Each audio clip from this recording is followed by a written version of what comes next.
Hello বন্ধুরা, স্বাগতম আমার চ্যানেলে। প্রতিবারের মতো এবারও আমরা নিয়ে এসেছিলাম।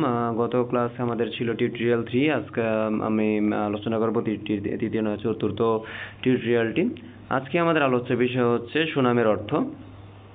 আমরা আজকে আলোচনা করব অ্যাকাউন্টিং উচ্চতর হিসাব বিজ্ঞান 2 এর প্রথম অধ্যায়ের সুনাম এবং শেয়ারের মূল্যায়নের 1.05 বা এর সুনামের অর্থ নিয়ে, বা মিনিং অফ গুডউইল। আচ্ছা, বেশি কথা না বলে চলুন শুরু করা যাক। এখানে বলা হয়েছে যে অস্পর্শনীয় স্থায়ী সম্পত্তিগুলোর মধ্যে সুনাম সবচেয়ে গুরুত্বপূর্ণ একটি সম্পত্তি। সাধারণ অর্থে সুনাম বলতে প্রতিষ্ঠানের সম্ভাব্য ক্রেতাদের আকর্ষণ করার ক্ষমতাকে বোঝায়। আচ্ছা, ক্রেতাদের আকর্ষণ করার ক্ষমতা হচ্ছে সুনাম। হিসাব রক্ষণে সুনাম বলতে প্রতিষ্ঠানের সুখ্যাতি বা যশের অর্থ মূল্যকে বোঝায়।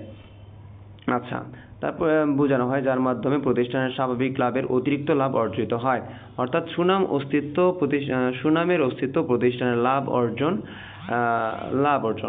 আচ্ছা, এখানে আমাদের কয়েকটা বিশেষজ্ঞ আছে যারা কিছু সুনামের একাধিক সংজ্ঞা দিয়েছে। তা আমরা যদি দেখি, এখানে বলছেন ব্রেডেন অ্যান্ড এলিন এর মতে সুনাম হচ্ছে একটি অস্পর্শনীয় সম্পত্তি যা দক্ষ এবং উদ্যমশীল ব্যবস্থাপনা এবং ক্রেতাদের স্বীকৃতি এবং অনুকূল অবস্থান, উৎকর্ষযুক্ত এবং লাভজনক পণ্য, উপযুক্ত উৎপাদন পদ্ধতি এবং সুবিদিত খ্যাতি ইত্যাদি কতগুলো সার্থক ব্যবসায়িক উপাদান থেকে সৃষ্টি হয়। এইচপি শেইডের মতে, কোনো কারবারি প্রতিষ্ঠান সুখ্যাতির বিনিময়ে যে বাড়তি সুবিধা পায়, সুখ্যাতির বিনিময়ে বা খ্যাতির বিনিময়ে যে বাড়তি সুবিধা পায় তাই হচ্ছে সুনাম।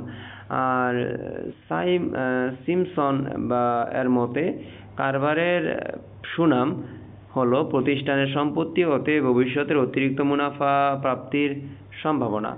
ডক্টর কেনিং এর মতে, পুরাতন খরিদ্দার পুরাতন স্থানে বা দোকানে যাওয়ার সম্ভাবনাই হলো সুনাম। অর্থাৎ পুরাতন যে ক্রেতা থাকে, সেই পুরাতন ক্রেতাগুলো যখন পুরাতন কোনো দোকানে যায় বা যাওয়ার সম্ভাবনা হলো সুনাম।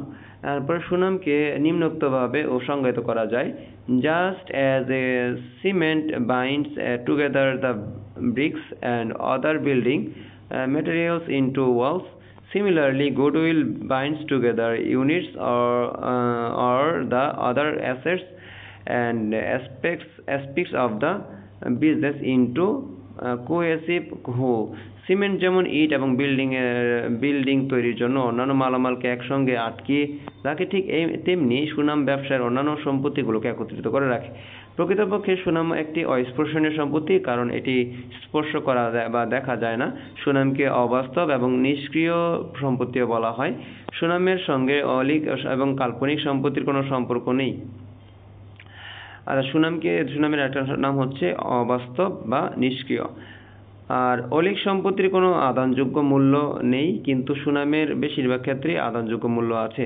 অবশ্য যদি লোকসানে চলা বা আর্থিক দিক দিয়ে রুগ্ন প্রতিষ্ঠানের উদ্বৃত্তপত্রে কোনো সুনামের দেখানো থাকে, তাহলে সেই সুনামের প্রকৃতপক্ষে অস্পর্শনীয় হলেও এতে অলীক সম্পত্তি হিসাবে বিবেচনা করা হয়।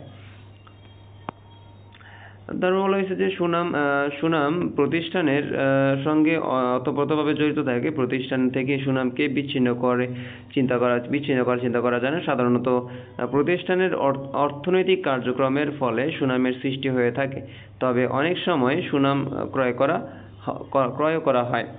আচ্ছা, আমাদের আজকের ভিডিও এখানে শেষ করছি। আশা করি তোমাদের ভিডিওটা ভালো লেগেছে। উচ্চতর হিসাব বিজ্ঞানের আজকের আলোচনা এখানে আমি আবারও শেষ করছি। আমরা চেষ্টা করছি জটিল বিষয়গুলো সহজভাবে বোঝানোর। মনে রাখবেন, উচ্চতর হিসাব বিজ্ঞান বা হিসাব বিজ্ঞান অনুশীলনের একটি বিষয়। আমি পরবর্তী ক্লাসে আমাদের এই থিওরি যে বিষয়গুলো আছে সেগুলো শেষ করার পর আমি পরবর্তী ক্লাসে যে আমাদের ম্যাথমেটিক্স যে বিষয়গুলো আছে সেগুলো নিয়ে আলোচনা করব। আর সেখানে আমাদের অবশ্যই যে বিষয়গুলো করাবো সেগুলো প্র্যাকটিস করতে হবে। যদি আপনারা প্র্যাকটিস না করেন তাহলে আপনাদের পিছিয়ে পড়বেন। যদি প্র্যাকটিস করেন তাহলে অবশ্যই সেই জিনিসটা মনে থাকবে। এই বলে আমার বক্তব্য এখানে শেষ করছি। পরবর্তী ক্লাসের জন্য আপনারা রেডি থাকবেন। পরবর্তী আমাদের বিষয়টা হচ্ছে আমাদের সুনামের ধারণাগুলো। আচ্ছা, পরবর্তী ক্লাসে আমি সুনামের ধারণাগুলো আলোচনা করব। তা আজকে এখানেই শেষ করছি। আসসালামু আলাইকুম।